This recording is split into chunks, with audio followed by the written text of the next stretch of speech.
میری رائے یہ ہے کہ جو غیر قوموں میں سے خدا کی طرف رجوع لاتے ہیں ان کے لیے زیادہ مشکل نہیں بنانی چاہیے۔ ہمارے لیے آج کی پہلی تلاوت رسولوں کے اعمال 15واں باب 7ویں سے 21ویں آیات مقدسہ تک۔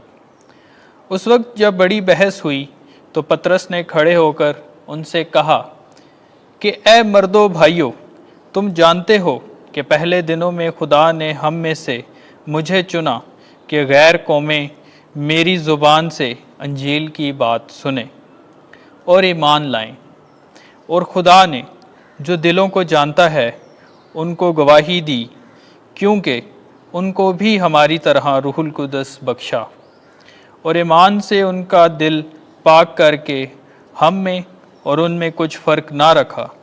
پس تم کیوں خدا کو آزماتے ہو کہ شاگردوں کی گردن پر ایسا جوا رکھتے ہو جس کو نہ ہمارے باپ دادا اور نہ ہم اٹھا سکتے ہیں؟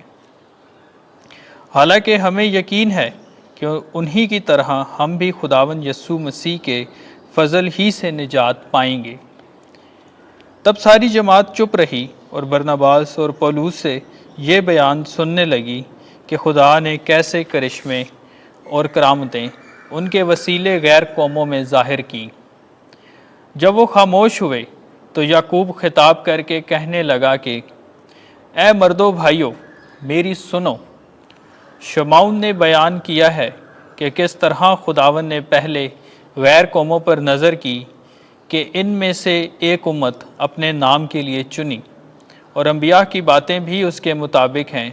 چنانچہ لکھا ہے کہ بعد ازیں میں پھر آؤں گا اور داؤد کے گرے ہوئے مسکن کو استادہ کروں گا، میں اس کے رکھنوں کو مرمت کروں گا اور اسے دوبارہ نصب کروں گا، تاکہ بنی آدم کا بقیہ یعنی وہ سب اقوام خداوند کو تلاش کریں جو میرے نام کی کہلاتی ہیں۔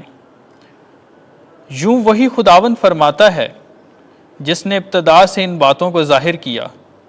پس میری رائے یہ ہے کہ جو غیر قوموں میں سے خدا کی طرف رجوع لاتے ہیں انہیں تکلیف نہ دینی چاہیے، مگر لکھ کر تاکید کی جائے کہ بتوں کے مکروہات اور حرام کاری اور گلا گھونٹے ہوئے جانوروں اور لہو سے پرہیز کریں، کیونکہ پرانے زمانے سے ہر شہر میں موسیٰ کی شریعت کی منادی کرنے والے ہوتے آئے ہیں، اور ہر سبت کو وہ عبادت خانوں میں پڑھ کر سنائی جاتی ہے۔ پاک کلام کے پڑھے اور سنے جانے پر خدا کی برکت ہو۔ زبور 96 جماعتی جواب ہیلیلویا۔ اے تمام ممالک، خداوند کے لیے گاؤ، خداوند کے لیے گاؤ، اس کے نام کو مبارک کہو۔ جماعتی جواب ہیلیلویا۔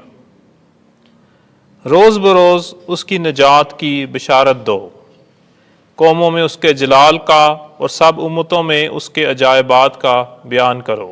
جماعتی جواب ہیلیلویا۔ قوموں کے درمیان منادی کرو کہ خداوند سلطنت کرتا ہے، اس نے جہان قائم کیا ہے کہ وہ جنبش نہ کھائے، وہ امتوں کا راستی سے انصاف کرتا ہے۔ جماعتی جواب ہیلیلویا۔ خداوند آپ کے ساتھ ہو۔ انجیل مقدس یوحنا کے مطابق اے خداوند تیری تمجید ہو۔ 15واں باب 9ویں آیت سے 11ویں آیت تک۔ میرے پیار میں قائم رہو اور تمہاری خوشی کامل ہو جائے۔ اس وقت یسوع نے اپنے شاگردوں سے کہا، جیسے باپ نے مجھے پیار کیا ہے ویسے ہی میں نے تمہیں پیار کیا ہے، تم میرے پیار میں قائم رہو۔ اگر تم میرے حکموں پر عمل کرو گے تو میرے پیار میں قائم رہو گے، جس طرح میں نے اپنے باپ کے حکموں پر عمل کیا ہے اور اس کے پیار میں قائم ہوں۔ میں نے یہ باتیں اس لیے تم سے کہیں کہ میری خوشی تم میں ہو اور تمہاری خوشی کامل ہو جائے۔